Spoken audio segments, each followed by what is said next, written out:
অধিকারী তিনি যে আমাদেরকে বেহালার সুর শুনিয়েছেন, পুরো পৃথিবী সৃষ্টি জগৎ দাঁড়িয়ে আছে ছন্দের উপরে। আমি কি বলবো, রবীন্দ্রনাথ ছন্দের বই লেখা শুরু করেছেন, তিনি দ্বিতীয় পৃষ্ঠায় তিনি ভূমিকায় লিখেছেন যে গতির নাম ছন্দ। আবার গতি যখন স্তব্ধ হয় সেটাও একটা ছন্দ, কারণ আপনি দৌড় দেবেন, দাঁড়িয়ে যাবেন, ওখান থেকে একটা আওয়াজ হবে, ওটাও ছন্দ। এখন আমরা যারা লেখালেখি করি, আমরা কিন্তু তিন ছন্দে লিখি, আমরা কিন্তু জানিও না যে আমরা তিন ছন্দে লিখি।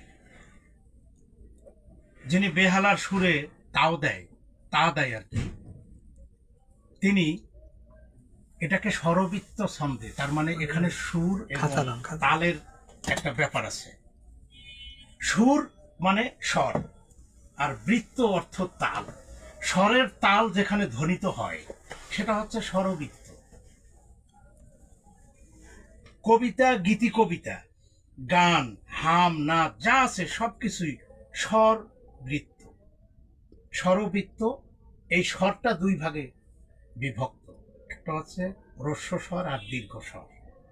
হ্রস্ব স্বরটা অর্থাৎ স্বরেও রস্য রস্যই এখান থেকে, আর দীর্ঘ স্বরটা আমরা যদি বলি স্বরে আ দীর্ঘ উ, তার মানে কি ওখানে এক মাত্রা দিয়ে শুরু হয়েছে আর এখানে দুই মাত্রা দিয়ে শুরু হয়েছে।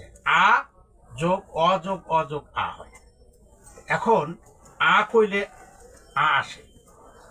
তো এখন যদি এটা বুঝাইতে যাই তো মেলা সময় লাগবে, একটা বোর্ডের দরকার।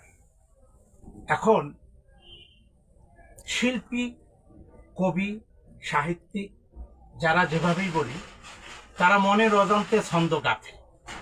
লালন কিন্তু জানতো না যে আমি স্বরবৃত্ত লিখছি না মাত্রাবৃত্ত লিখছি না অক্ষরবৃত্ত লিখছি, কারণ ওই জ্ঞান লালন, ওই একাডেমিক্যাল জ্ঞান লালনের নাই। কিন্তু লালন যে গান রচনা করেছেন সব তিনি মাত্রাবৃত্ত ছন্দে লিখেছেন, এবং দুই একটা আমরা দেখি যে লালনের স্বরবৃত্তটা তিনি পালন করেছেন, তিনি ছন্দের ক্ষেত্রে মাত্রাবৃত্ত রচনা করেছেন, আর স্বরবৃত্ত হচ্ছে সঙ্গীতের ক্ষেত্রে।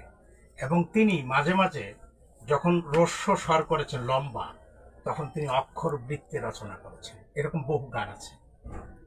তা আমরা যদি ছন্দের যদি প্রাথমিক ল অফ লিরিক এটা যদি আমরা একটু খেয়াল করি, তাহলে আমার মনে হয় আমাদের সহজাত, মানে ইচ্ছা করলেই কিন্তু কেউ ডিগ্রি বলুক, অনার্স বলুক, মাস্টার্স বলুক, পিএইচডি বলুক, পৃথিবীর কোনো শক্তির পক্ষে সম্ভব নয়